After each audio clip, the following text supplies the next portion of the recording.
to the place in the middle of the sun. And we'll sing this song, sing it one by one. What's going on, guys?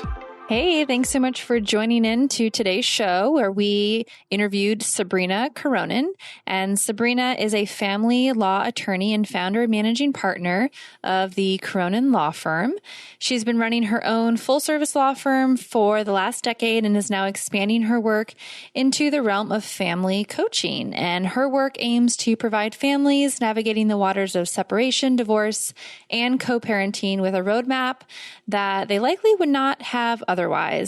And Sabrina, through her work, obviously has a unique perspective of people, individuals, couples in conflict or in not. You know, she helps with prenuptial agreements, and we get into that. So we're excited to talk to Sabrina about these things through her perspective. And as I said, we talk about prenups. We talk about how to talk about those. That's a tricky conversation. We talk about expectations in the relationship, especially before getting married, communication, compromise, respect, and blended families. So Sarah and I really enjoyed this conversation, and we hope you guys too. And at the very end, Sabrina did mention one area that she recommends couples really looking into to understand their partner, and that is the 5 love languages. And we talk about it often on the show, but sometimes I feel like we don't talk about it enough because it's so important. And we actually created a whole lesson on understanding the 5 love languages with your partner. And that's in our course, sparkmyrelationship.com. And you can access $100 off the course for our podcast listeners by going to sparkmyrelationship.com/unlock. And that's to get $100 off. So we hope you guys check it out, and we hope you guys enjoy today's episode. Before we jump into today's interview, we want to tell you about our online course, Spark My Relationship. Do you guys want to create more passion, improve your communication, and build a stronger, more intimate connection with your partner in less than 90 days? Yes, sign me up. Then you guys need to check out our online course, Spark My Relationship. It is an online course, like I mentioned, that we created with over 15 therapists and psychologists to bring you guys the strategies marriage therapists teach their clients. We talk about it on the show. Relationships take work. Sometimes they function pretty easily and you coast along, but we've found the reality is you have to do work sometimes and to make them better, or to change them so that they're more satisfying for both partners. And you've made it here. You've made it to listening to our show. So you guys probably already know that a little bit, but what you might not know are the specific tools and exercises that you need to create those lasting and positive improvements in your relationship. And like Chase said, change does not happen on its own. It takes hard work. And that's why we created the course. Spark My Relationship is designed to infuse your life and relationship with fresh passion, skills, and wisdom. And it's a self-paced journey that's perfect for turning up the heat, having some fun together, and revolutionizing your intimacy and communication. And just some tools and strategies that the course includes is how to eliminate unhelpful old habits, develop mindful awareness to help improve your stress management, learn healthy and successful communication tools, create a deeper and more intimate bond, and strengthen your couple microculture, which you will find out what that is in the future together. So for our listeners only, we're offering a special of $100 off the course. Visit sparkmyrelationship.com/unlock to unlock your discount. And there is a 30-day money-back guarantee, so there really is no reason to not give it a try. So go to sparkmyrelationship.com/unlock for $100 off.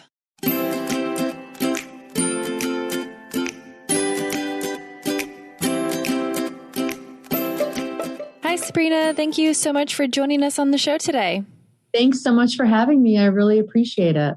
Sabrina, you are a family law attorney and someone that has a lot of firsthand experience dealing with families and couples at their worst, I'm sure, and hopefully sometimes at their best, and around all things marriage, divorce, blended families, communication. So you have a unique perspective as someone on the ground, so to speak, and seeing these things firsthand outside of typical therapy room. We often have therapists on the show. So we're excited to talk to you and dive in to get your perspective on these things and what couples should know when they prepare for marriage.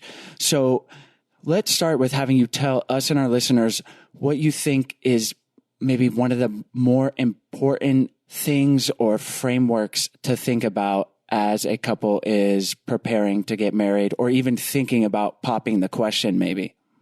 Well, Chase and Sarah, thanks again for having me today. And yes, I have seen my fair share of successful relationships, as well as those that are not so successful. I've seen people at their absolute worst.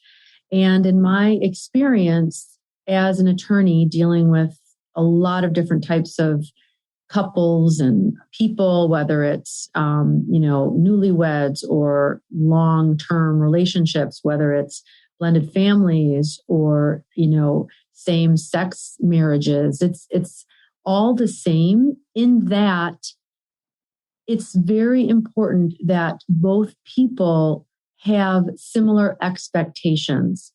And I find that in relationships, when one person has an expectation that either is not conveyed appropriately or communicated effectively, then they're believing one thing and perhaps receiving another. And in my opinion, that's when couples and their status as, lovers or, interested parties or whatever it is, start to disintegrate. And communication is key, and not being afraid to express your expectations is very, very significant and crucial to the long-term sustainability of that relationship.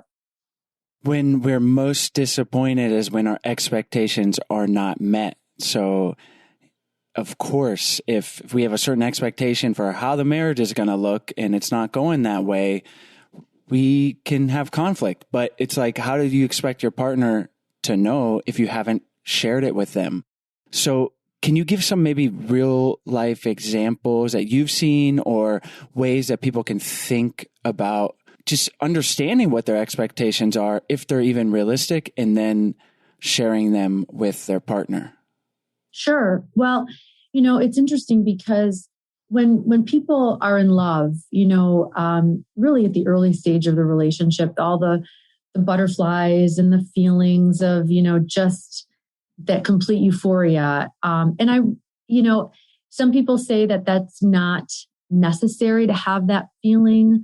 Some people choose love based on a more secure feeling, or that deep-seated, that deep-rooted love that maybe perhaps developed first as a friendship, and then those other feelings grew. Whatever format your relationship initially took, it's very important that as your relationship moves on in time, that the two of you learn how to communicate with one another in ways that the other person can effectively hear you. And it's also important that you're not afraid to express whatever it is that you're thinking or feeling, and not to make assumptions that the other person will just go along. For instance, you hear a lot of times that a woman tries to change a man, or, when they're dating, if there's something that the man does that the woman is not, too fond of, but she thinks, oh, well, I love him, I'm so in love, it'll change after we get married. Or, if one party wants to have children and the other one doesn't, or even something so simple as wanting a pet or not, or moving, or religious beliefs, whatever it is, it's very important to express your desires and not to assume that the other person will just kind of go along with the program once you get married. Because sometimes you're more entrenched in either your beliefs or your feelings once you do get married, and you're less likely to compromise perhaps later because, hey, you put a ring on it and, you're just supposed to go along with the program. And so to answer your question more specifically, Chase, I think that it's very important when discussing the children aspect. One party definitely wants kids and the other one perhaps maybe not. It's very important to really set that expectation up front. And if typically it's the woman who wants the children and the man who is sometimes not or goes along with it, or vice versa. But, don't always assume that your wife is going to want children. You really have to talk about it. The next in line I see is, work and career and how active the two people are in their careers, or the expectation of, one of you staying home and not working or raising the children. Another one that I see a lot of is moving. Where are you going to live?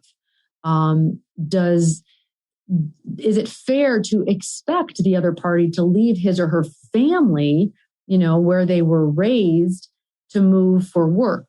So there are a lot of these types of conversations that really should be had prior to walking down that aisle, or whatever format you take to, formalize that bond of matrimony.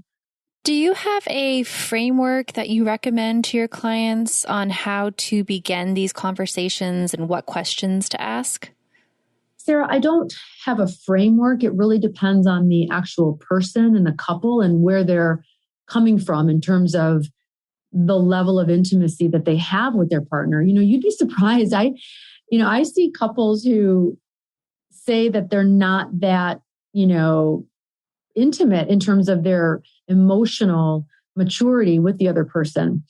Some people don't have these deep seated conversations or these in-depth discussions, whether it's about relationships or, religion or spirituality or career. Some people just aren't that deep.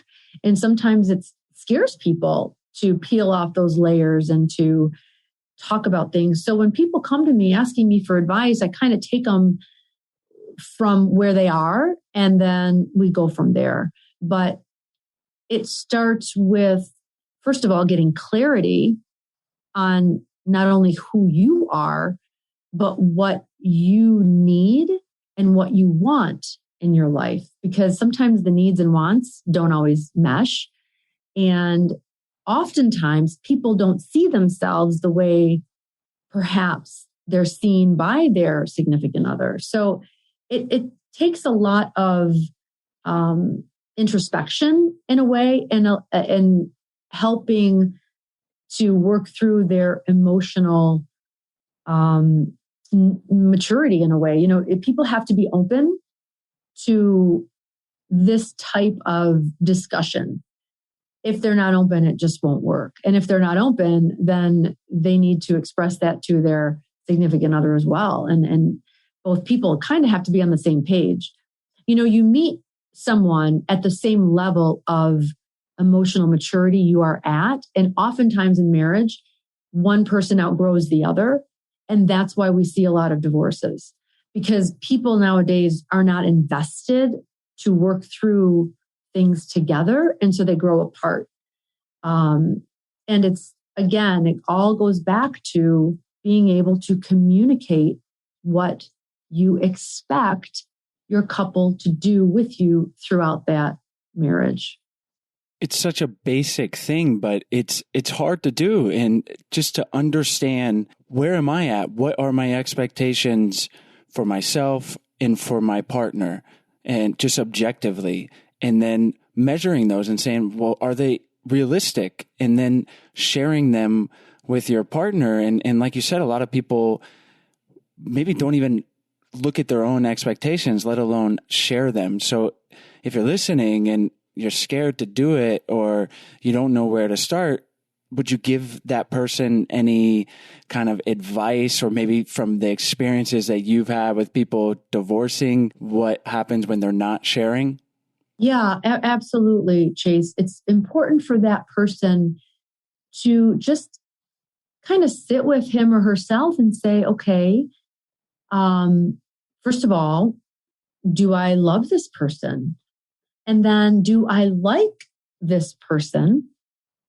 And you also have to have a like and a love for yourself, because if you're not happy and content with who you are on the inside, well, then chances are that you are going to be disappointed with your partner sooner rather than later. And you should really look at your life and where you want to go and get some clarity, like I said before, on really what you want. There are so many changes in your 20s, that people go through so many changes, in your 20s and then in your 30s. I mean, a lot of times you're a different person in your 30s than in your 20s and 40s and 30s and 20s. I mean, there's so many changes.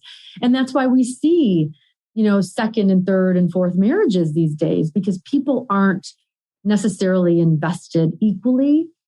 So, you want to ask yourself, is this someone that I can see myself building a life with? Is this person a good partner for me? Is this person open-minded? Is this person someone who, will run away at the first sign of any kind of stress or adversity? I mean, we all know life can be very, very hard, and there are so many challenges in life. And when you're young, sometimes you don't really kind of get it all. You're just so infatuated and love, and you want that huge wedding or the wedding that you've been dreaming about your entire life, or you want to run away and elope, whatever it is. People have their own dreams and desires in their head, and then sometimes it doesn't necessarily match up with the reality of their situation. And sometimes it's really hard to walk away from someone you love, especially if they don't meet your needs. You could really be in love with someone and really truly love someone, but they might be making you feel a certain way that isn't necessarily good. And that feeling will only grow and grow and grow in time. And then there's really no hope. So it's really getting clear on you and yourself as a person and doing the hard work that takes to peel off those onion layers. And then you'll be able to be that partner for the other person. And then you'll be able to discern whether that partner is right for you.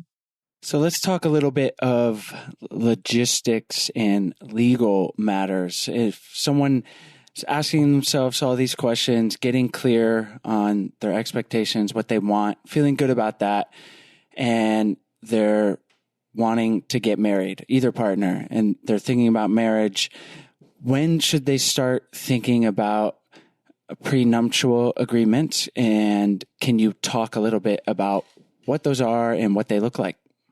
Well, prenuptials, for those of you who don't know, are really contractual agreements that two people enter into prior to marriage. And you can always do it after a marriage. They're called postnuptials, but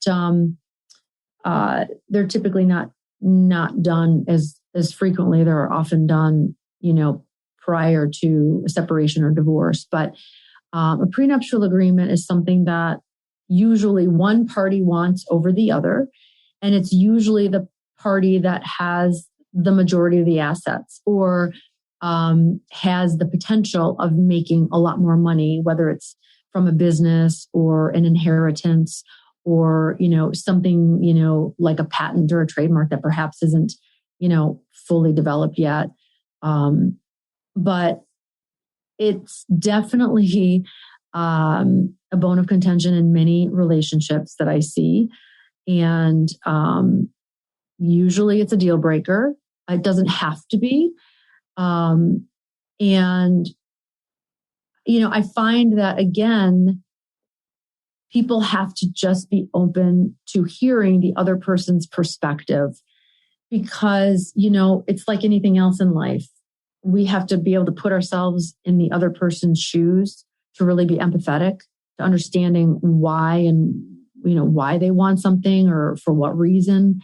And once you hear the other person's perspective, you have a little more understanding and sympathy, perhaps, in terms of why this should be done. Maybe it's family pressure, maybe it's a second marriage and, the first one just botched all the finances. There are a lot of reasons. And, it takes that open dialogue and that honesty. What I see often is when the person who was asked to sign the prenup and was essentially forced, or so he or she says later, many states uphold prenuptial agreements, especially if the other person went into it, willfully with knowledge, with another attorney's advice. And unless it's completely egregious or one-sided, they're usually upheld. It's like a contract. And down the road, when they're looking at divorce and they're staring at it in the face and they're looking at this prenup like, oh my gosh, I've had 3 children with this person and I'm not getting anything. We've been married for 10, 15, 20 years or longer. And I'm walking away with such little spousal support, such little marital assets. You have to make sure you're counseled very, very, very well by a competent attorney prior to entering and signing anything of that nature. Before we continue on, we want to tell you about today's sponsors. Today's episode is brought to you by BetterHelp. After the year we had in 2020 and coming into 2021, it's definitely okay to talk about our mental health and happiness. Mm-hmm. It's one of the benefits, I think, of this whole time is that that's become a lot more of a focus. Yeah, of the conversation. And we're not meant to keep everything inside, and therapy helps. And we've talked about therapy on the show, but you still might be asking, what is it exactly? Well, it's really whatever you want it to be. Maybe you're struggling in your relationship, or maybe you're super happy, but want to be proactive in your relationship and understand some tools that you might need in the future. Or maybe you just feel overwhelmed with life and need someone to talk to. Whatever you need, don't be ashamed of normal human struggles and start feeling better today because you deserve to be happy. And now you don't have to worry about finding an in-person therapist near you to help. BetterHelp is customized online therapy that offers video, phone, and even live chat sessions with your therapist. So if you don't want to see anyone on camera, you don't have to. It's much more affordable than in-person therapy, and you can start communicating with your therapist in under 48 hours. Join the millions of people who are seeing what therapy is really all about. This podcast is sponsored by BetterHelp, and our listeners get 10% off their first month at betterhelp.com/ido. That's BetterHelp, HELP.com/ido. Today's episode is brought to you by Real Paper. Real Paper is bamboo toilet paper that does good and also feels good and is conveniently delivered to your door. Real Paper is made of 100% bamboo, making it the most sustainable, eco-friendly toilet paper on the market. Plus, all of their shipping materials are biodegradable and they use plastic-free packaging. A lot of you know that Chase and I try to live a very eco-friendly lifestyle, from the cleaning products we use to composting our food to minimize waste. So when we heard about Real Paper wanting to sponsor our show, we were super thrilled to be working with a brand that we align with so well with our values. I am extremely picky when it comes to toilet paper.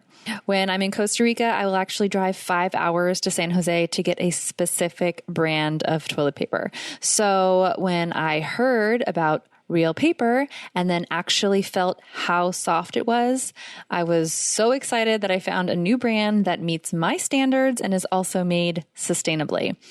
I didn't know this, but bamboo fibers actually make a much softer paper product than many recycled paper and wood fibers. And because of its very unique composition, bamboo is naturally designed for its strength. And another thing I love about the brand is that they give back. By purchasing Real Paper, you are supporting their mission to provide access to clean toilets to those in need around the world, and also give American households a way to reduce their carbon footprint. So go check out realpaper.com and use the coupon code ADVICE to receive 25% off your first subscription when you order at realpaper.com. Again, that's real, REEL, paper.com, and use the coupon code ADVICE for 25% off your first subscription. So I imagine when someone brings up, hey, I'd like to work on putting together a prenuptial agreement, my first reaction would be like, well, are you planning on leaving? Mm-hmm. I thought we're getting married. And I know that's not the case, but it's kind of a weird thing, right? It's like, hey, here's a legal document, like in case we split up, but I want to be with you for the rest of my life, but just in case. So how would you talk to someone about those seemingly opposite things?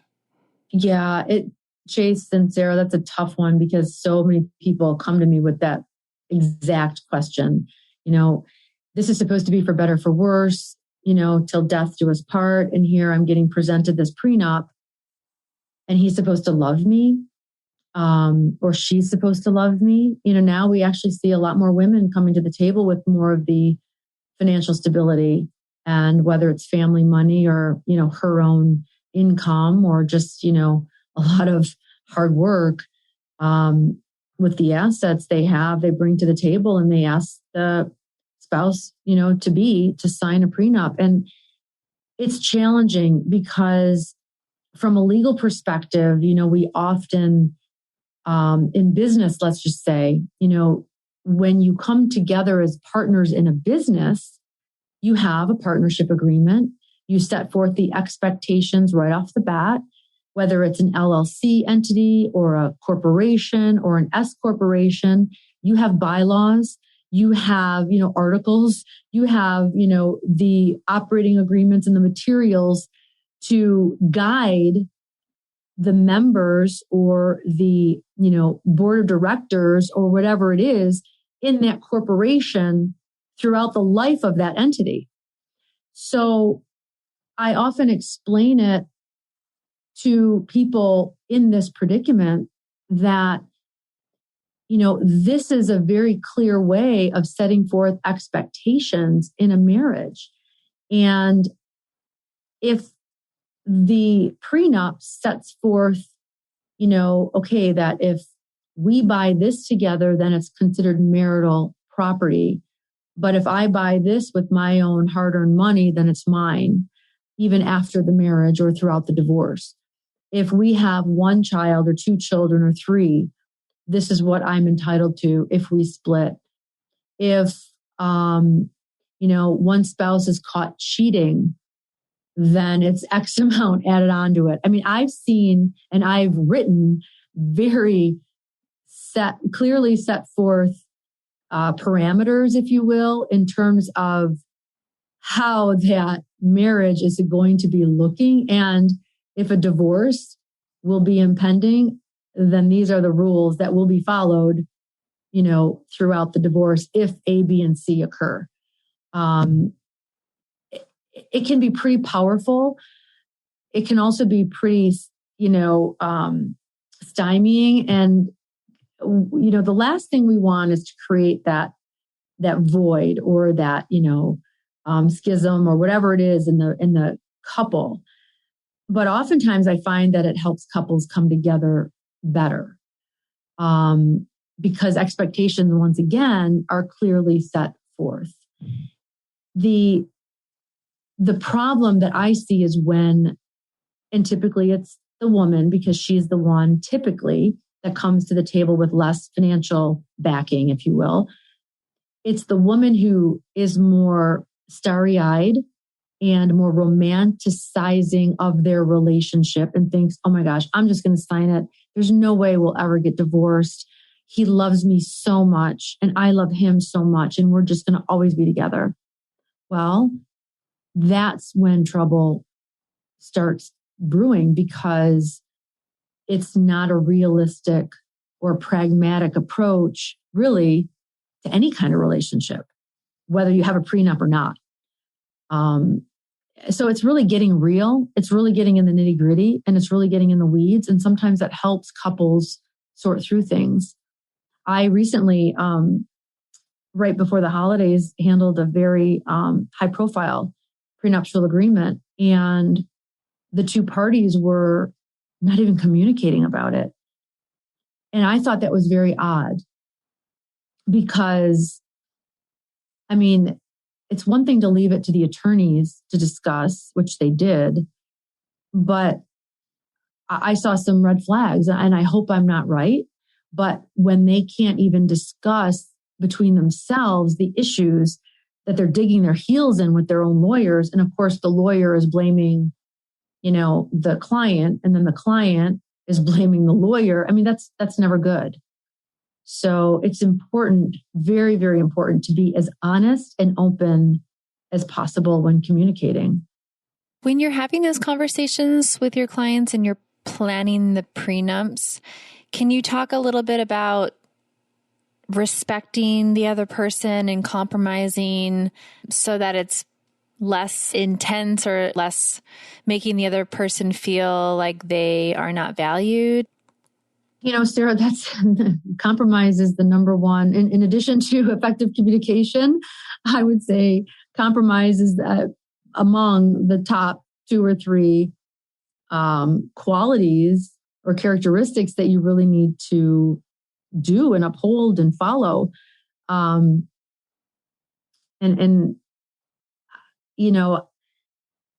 Couples, again, sometimes get so bullheaded and they don't want to compromise.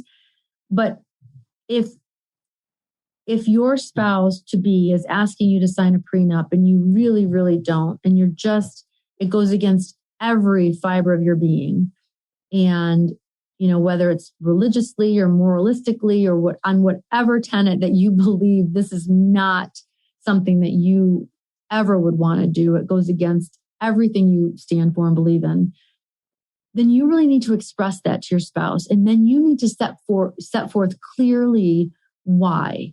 Why are you not willing to sign it? And if your spouse to be cannot see your side of things, well, then that's a red flag that perhaps you two shouldn't even be getting married.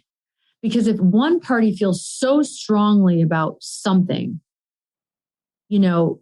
then that other party should honor that. Now, obviously, marriage and relationships it's all about compromise. And usually when one party doesn't feel so passionately about something, then that's the party that usually compromises. But if one party is constantly doing all the compromising, well, then that's not a healthy or, effective way to live. Because then you're going to just over time get resentful. And that resentment will turn to bitterness and hatred and anger and animosity and all those other emotions thrown in there. And once again, who wants that? So if it's something that you feel really strongly about, and if your spouse to be is not honoring that and is forcing you to sign the prenup, well, then perhaps you just need to walk away. Prenup is important legally, and it's kind of like a filter to bring these things to the surface if you're paying attention. Right. And, I hear a lot of times too that, did you ask your spouse this? Or even in divorces, I am just sometimes shocked at the lack of communication that the two parties have done throughout their marriage. I tend to be pretty open and I make myself very vulnerable. And I think people are afraid of that. They're afraid of that vulnerability because they don't want to get hurt. Well, it's only in opening yourself up with all of that vulnerability and emotion can you really have that deep and everlasting love. You know, it's not about the surfacey like stuff, you know? I mean, it's the deeper stuff is really where you want to get to. And, you know, I often say that, and I've heard this said before, you know, when couples have disagreements or, you know, when there's a major rift in their relationship, you know, you become so much stronger when you work through those problems or those stresses or those issues. And the prenup is probably the tip of the iceberg with that. And if you can work through that on whichever way you end up, whether you have it signed or whether you don't, whatever you do, you know, when you come together and you bond through that adversity, it's like your skin having been ripped open. When it scars over, that skin with the scar is so much stronger than that original skin to begin with. And that's the building of a beautiful relationship. Can you talk a little bit about blended families and what couples should be talking about or discussing prior to getting married if they've already been married and have children from that previous relationship? Well, this is one that I see a lot also, typically with second marriages, when, you know, one or both parties, you know, have children, they are once again, you know, starry-eyed or blissful, and they don't realize how much work it is going to take to make the children feel comfortable and safe and or of equal footing. And it ends up putting so much stress on the parents in addition to the children. So it's very important that the parties, before they get married, you know, have time to cultivate the family dynamic, and whether all the children are at home or maybe one's at school, you know, away in college, but those living under the same roof should be treated the same. If, you know, they're sharing rooms, well, then it's very important that the one parent doesn't favor his children over her children and vice versa. All the children should be seen as equals, and they should all be treated the same way. And the discipline style should be the same. What I often see is when there's a blended family, that one parent disciplines his or her children differently than the other. And it should be very, very seamless. And the love should be across the board. Oftentimes you see so much resentment in the children, but over time, if that love is there, you know, they'll settle in and they'll feel more comfortable. Again, it's the same, you know, kind of level of intimacy that we're working our families with and through. That blended feeling of belonging it's very important. And patience and understanding, because children are children and they need to see the love and to feel the love. It's, in my opinion, love is a verb, and parents can't be lazy when it comes to showing love to their children. And I don't care if it's a stepchild or their natural born child. It's all one and the same, and it should be. If they're marrying that person with children, then they're marrying their children. You said that you see the kids building up resentment sometimes. Why is that happening, and how can that be mitigated? Well, when they're treated differently, that resentment builds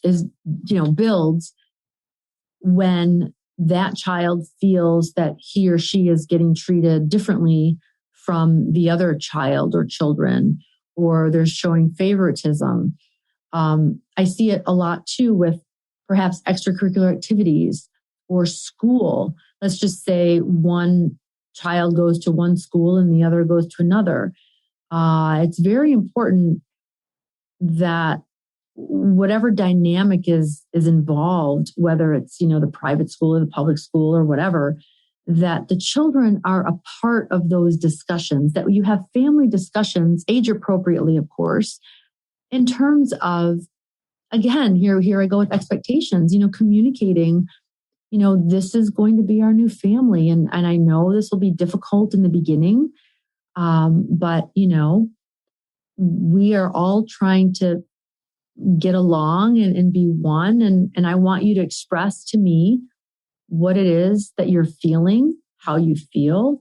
Have that open dialogue with those children.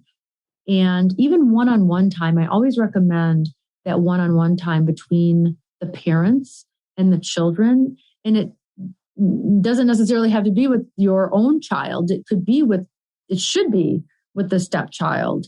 And there is going to be some uncomfortable times. There will probably be some pushback.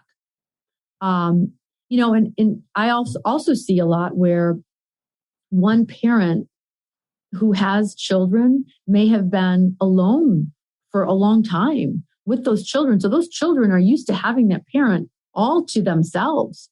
And then once that parent gets involved with another person, well, then those children are resentful of that other parent for taking all their time away from their parent, their mom or dad or what have you. And so they built up a ton of resentment against the step parent. And so that has to be worked through. The younger the children are, the easier those transitions are. There are so many studies on that. And the older the children are, like in high school, it's a lot harder. That transition time is harder. So, because it's like people, right? You're set in your ways, you have your own room. Why am I moving? I don't want a dog, or I do want a dog. There's a lot of things that can come into play if one of the children has a lot of allergies and, doesn't like their friends, or, is the younger step sibling and bothering all the older kids all the time. I mean, it's like anything else. It's like an adult. Picture yourself going into an office with all these new strange people, that you have to share this community space with. Adults have the same issues. You got to put yourself in the shoes of your children and stepchildren to really kind of see and sense what they may or may not be feeling. And just be patient once again, and show as much love. You're going to get a ton of pushback, and maybe you won't, but I see more pushback more often than not. But just remember, this too shall pass, and just be patient and loving and kind. And it starts from the top. It's like leadership in any organization or even in government, right? Everything starts from the top. If the parents show the love and show the respect and the communication and show that level of really cooperation and compromise, well, then the children over time will start to feel that energy, and that energy will permeate throughout the whole house. It's not going to happen overnight, but it will happen eventually if you maintain those strong levels of commitment to that end, peace and love and understanding. And again, love is a verb. That is a great place to end this conversation and leave that statement with our listeners. It is a verb and it requires action. So thank you for all the great actionable tips that you've given us today, Sabrina. Before we wrap up, are there any things that we maybe skipped over or that you want to emphasize before we say goodbye? Well, one of the things that I would like to just mention to your listeners, I know some of them are preparing for marriage. And again, I think it's important to discuss with your, soon to be spouse or your significant other, how does he or she feel loved? We all feel loved differently. And, a great book by Gary Chapman is The 5 Love Languages. I highly recommend reading that book, understanding what it is that makes you tick, because what makes you tick isn't necessarily the way your soon-to-be spouse feels love. And there's so many types of, there's 5 love languages. There's the words of affirmation, quality time, giving and receiving gifts, acts of service, and physical touch. And the way you give gifts, or the way you give or show your love, is really how it really shows how you like to receive it. But that might not be how your soon-to-be spouse feels love. So, just be kind of mindful of that, and just be open and as honest as you possibly can be. Well, we love that. The 5 languages is, we talk about it a lot on the show. It's very important in a relationship. We actually have a whole lesson on the 5 love languages in our online course. So thank you for leaving us with that note. And then can you tell our listeners where they can find more information about you online? Absolutely. Right now, I have my own page on the Cronin Law Firm page, and it's croninlawfirm.com. And I'm also doing a new series beginning March 16th on 3 different topics. There's empowerment and a couples resolution and co-parenting. So if you're interested, please check that out. They're Tuesdays, and one of the workshops is on Thursdays, but I'd love to have anyone and everyone there. And if you're looking for one-on-one coaching, you can find me there as well. Wonderful. We'll have the links to your website and that series on the show notes and in the podcast description. And thank you so much again for joining us on the show. Thank you both so much. I wish you all the best. Thanks so much for tuning in to today's show, guys. As always, the links will be in the podcast description as well as on the show notes on our website at idopodcast.com. And while you're on our website, we hope you guys check out our free 14-day Happy Couple Challenge. It's a challenge where we send you a daily email for 14 days with easy, doable challenges to help strengthen and improve your relationship. And it's honestly just a whole lot of fun to do with your partner. It's something new, and we think you guys will really enjoy it. So check it out. And while you're on the website, there are tons of free resources as well as more information about our online course, Spark My Relationship, where our listeners can get $100 off. So check that out. You can go directly to the course website at sparkmyrelationship.com/unlock. And that's where you can get the $100 off. So thank you guys for tuning in, and we'll see you next week.